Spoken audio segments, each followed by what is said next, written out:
Hey guys, tonight let's do something slow. Dim the lights, put your phone face down. Maybe you're already in bed, or maybe you're pretending you'll go to bed right after this. No judgment. Tonight we're talking about history, but not the shiny statue version, not the great men on horses version. We're drifting into the quieter corners, the uncomfortable footnotes, the lives that were never meant to be remembered. So let's get comfortable, let your breathing slow down, and allow your brain to gently power save. Because tonight's topic is what life was like for women sold as war trophies. And yes, that phrase alone already tells you it's not going to be uplifting. But we're not here to shock or horrify. We're here to calmly observe, like looking at a cracked painting on a castle wall and wondering who stood there before it peeled. Now, when most people imagine medieval or ancient warfare, they imagine banners, armor, speeches about honor, maybe a king dramatically removing his helmet, because of course he does. What they don't usually imagine is what happened after the city fell, after the gates were broken, after the looting stopped being exciting and started becoming administrative. Because once the swords were cleaned and the horses fed, there was always a question waiting quietly in the background. What do we do with the women? And history, in its infinite creativity, came up with a deeply unsettling answer. They became property. Not officially, of course. History almost never writes things officially when they're ugly. But functionally, that's what happened. In many ancient and medieval societies, conquering an enemy city came with what was politely called the right of conquest, which sounds very legal and tidy, like paperwork, like something stamped with a seal. But in reality, it meant that the survivors belonged to the victors. Men were often killed outright or forced into labor if they were lucky. Children were absorbed, renamed, re-educated, forgotten. And women? Women were redistributed, sometimes immediately, sometimes later, but always deliberately. Now, let's slow down here for a moment, because it's important to understand how normal this was. Not normal in a moral sense, normal in a no one blinked sense. In ancient Greece, women captured in war were routinely enslaved. In Rome, they were marched in triumphs. In medieval Europe, they were claimed as spoils. In the Islamic caliphates, there were legal frameworks for concubinage. In Viking raids, women were taken back across the sea and quietly folded into households. Different cultures, same outcome. The woman's previous life ended the moment the city fell. Her name stopped mattering, her family connections dissolved, her religion became optional at best, her body became transferable. And this wasn't always done violently in the moment, which somehow makes it worse. Because sometimes it was very calm. After a siege, officials would walk through the captured city and catalog survivors, age, health, perceived attractiveness, skill sets. Yes, skill sets. A woman who could weave, cook, or manage a household might be marked as useful. A woman who was young enough might be marked as trainable. A woman who was connected to nobility might be marked as valuable. Because war trophies weren't always about pleasure, they were about status. Owning the enemy's women meant owning the enemy's future. Their children would be yours. Their bloodlines would quietly merge into yours.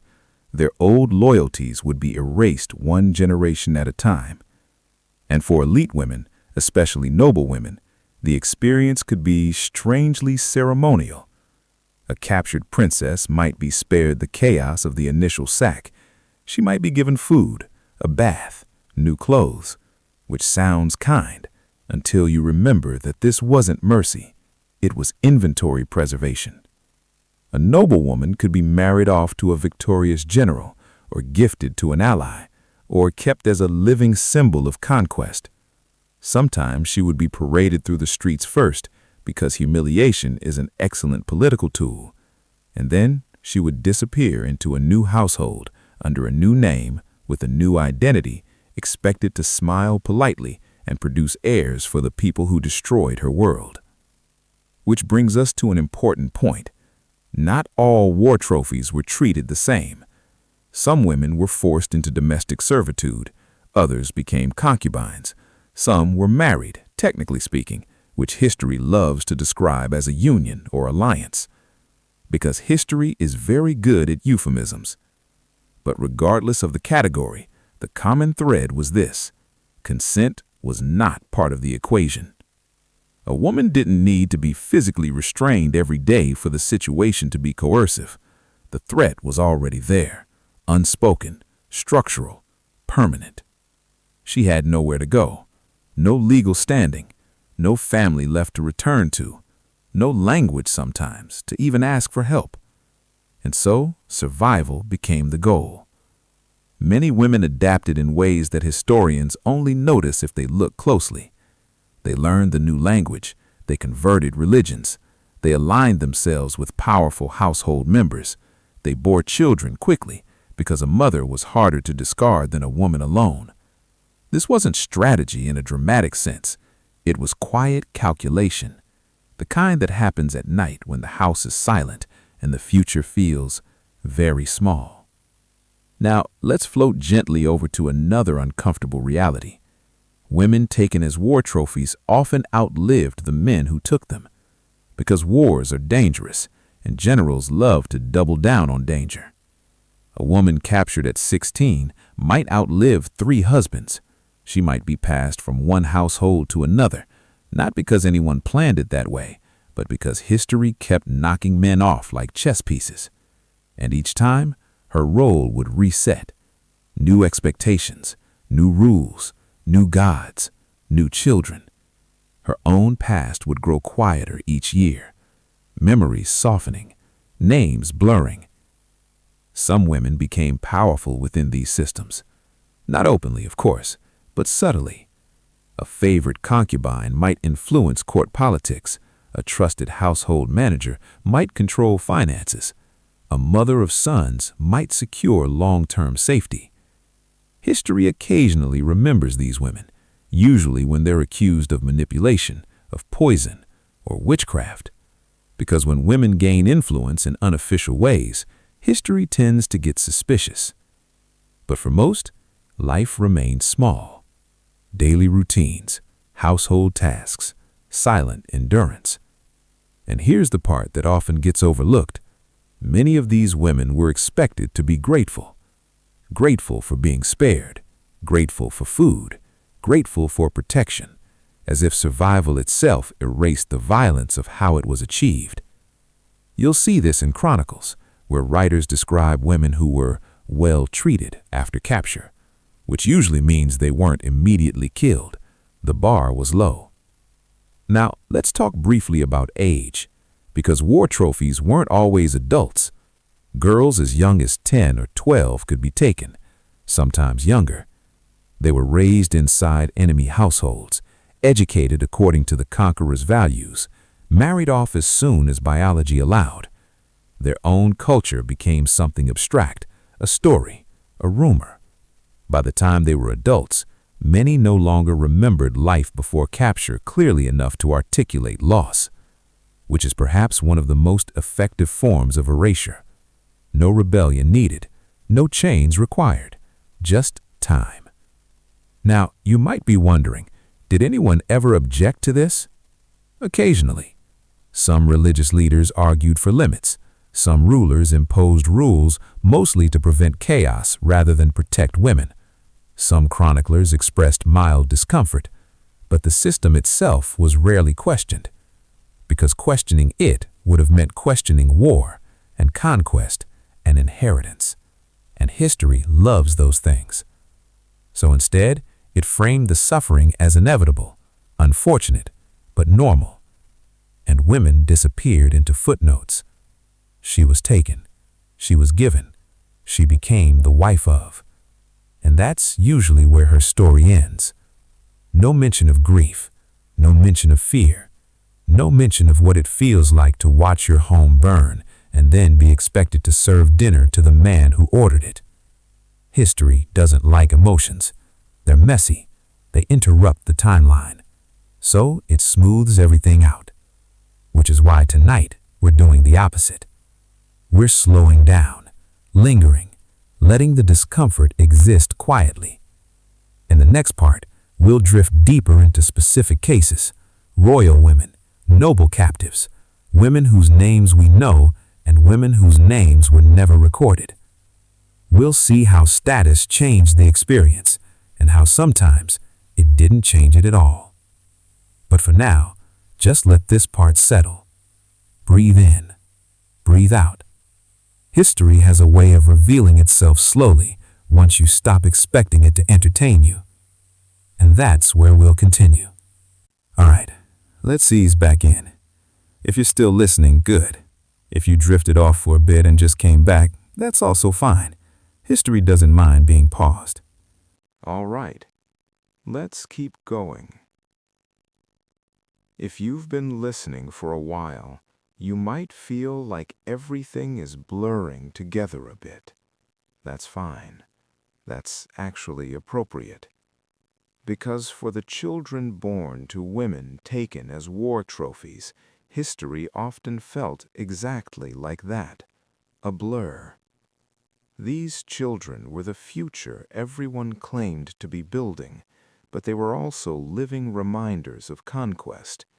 They existed in between cultures, between loyalties, between names, and history never quite knew what to do with them.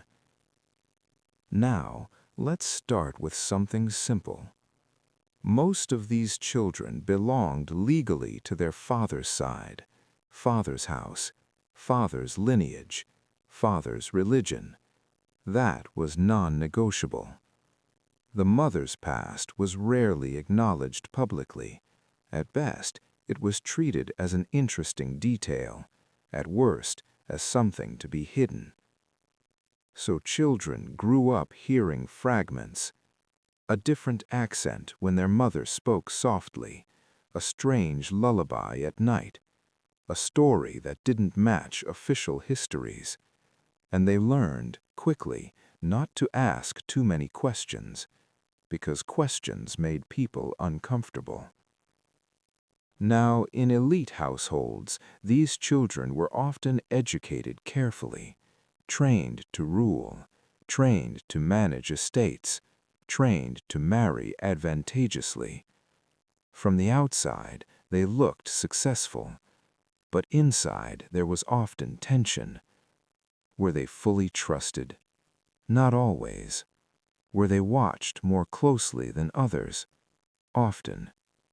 A child whose mother came from a conquered people could be viewed as a potential liability, a reminder of old claims, old loyalties. So loyalty had to be performed. Extra enthusiasm, extra devotion, extra obedience, anything to avoid suspicion. Now let's talk about names. Names mattered a lot. Children were almost never given names from their mother's culture. Those names carried history, and history made rulers nervous. So names were chosen carefully, local, acceptable, safe. The mother's language became something private, something whispered, and over time it faded. Now here's where history gets quiet again. Some children did inherit power. They became kings, queens, nobles, and when they did, their mother's origins were often rewritten. Suddenly, she wasn't a captive anymore. She was a foreign princess, a noble bride, an ally, because successful outcomes make uncomfortable origins inconvenient. History loves revision. Now let's float over to children who weren't elite. Children born to captive women in labor roles, servitude, workshops, farms. These children often inherited their mother's status, or something close to it. They worked early, learned trades, became part of the invisible labor force that kept societies running. Their lives were practical, hard, unremarkable to historians, and when they died, they vanished completely. No chronicles, no genealogies, just soil. Now here's something that doesn't get discussed much. Many of these children internalized their mother's silence. They learned that survival meant not standing out, not asking questions, not remembering too loudly. And that silence passed down. Generations later, families had vague stories, a rumor of foreign blood, an unexplained break in lineage. Nothing concrete, just absence. Now let's slow down and talk about memory, because memory is fragile. When a woman was taken as a war trophy, her story often died with her, not because it wasn't important, but because telling it was risky. Speaking openly about conquest didn't bring safety, it brought attention. So stories stayed small, personal, private, and eventually they stopped being told. Now let's pause here, because if this feels anticlimactic, that's because it is. History rarely resolves things neatly. There's no dramatic reckoning, no final justice, just generations built on quiet compromises. In the next part, we'll drift toward the long-term consequences, how entire regions were shaped by this system, how cultures blended and erased. For now, let your thoughts soften again. There's nothing you need to remember exactly. History will keep unfolding. All right? We'll keep moving at the same unhurried pace. By this point, something subtle has happened. The violence has mostly disappeared from view, not because it stopped, but because it became routine. And when something becomes routine, history stops commenting on it. For women sold as war trophies, erasure wasn't a single moment. It was a process, slow, administrative, almost polite. Now let's talk about paperwork, because conquest produced records, lists, agreements, inventories, and women appeared in these documents the same way land or livestock did, assigned, transferred, reallocated, not described, not contextualized, just moved. A name might appear once, then reappear years later in a marriage record, or disappear entirely.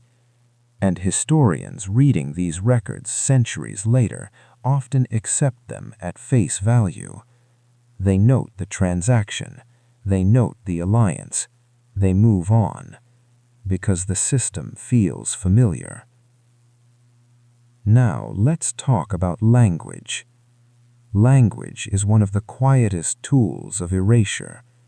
Women weren't described as captured.